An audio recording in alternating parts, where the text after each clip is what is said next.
जय जय श्री राधे, जय श्री कृष्णा। श्री दाऊ दादा की जय, नंद बाबा यशोदा में रोहिणी मैया की जय, ब्रजधाम की जय। नर हरि गोविंद गोपाला। श्री हरिराम व्यास जी का ये पद है। श्री हरिराम व्यास जी भगवान जी की स्तुति करते हुए कहते हैं कि हे नरसिंह भगवान जी, गोविंद गोपाला, हे दीनानाथ, दयानिधि, दामोदर, अति सुंदर नंद लाला, आपकी जय हो। आप अपने शरणागतों को मन चाही वस्तुएं देने वाले व आपके चरण कमल सभी बाधाओं का शमन करने वाले हैं। आप प्रभु दीनों पर कृपा करने वाले हैं। प्रभु आप राधा जी के प्रिय पतितों का उद्धार करने वाले की जय हो।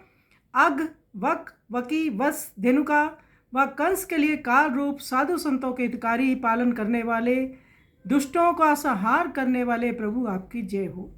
संतों के हृदय में विराजमान मानसरोवर के हंस प्रभु श्याम सुंदर घनश्याम, विशाल नेत्रों वाले राधा जी के प्रीतम नीलमणि की आभा वाले स्वर्णिम आभा युक्त श्री जी के सहित व्यासदास जी कहते हैं, मेरे हृदय कमल में आप सदा निवास करो। मानो सुंदर चंपा की माला की भांति सुगंध आपकी सदैव विराजमान रहे।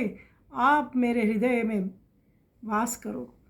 ऐसे सुंदर पद श्री हरिराम व्यास जी विशाखा सखी अवतार जी ने लिखा है। आइए सुंदर पद का हम श्रवण करें।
साधु सवारी पुष्ट करी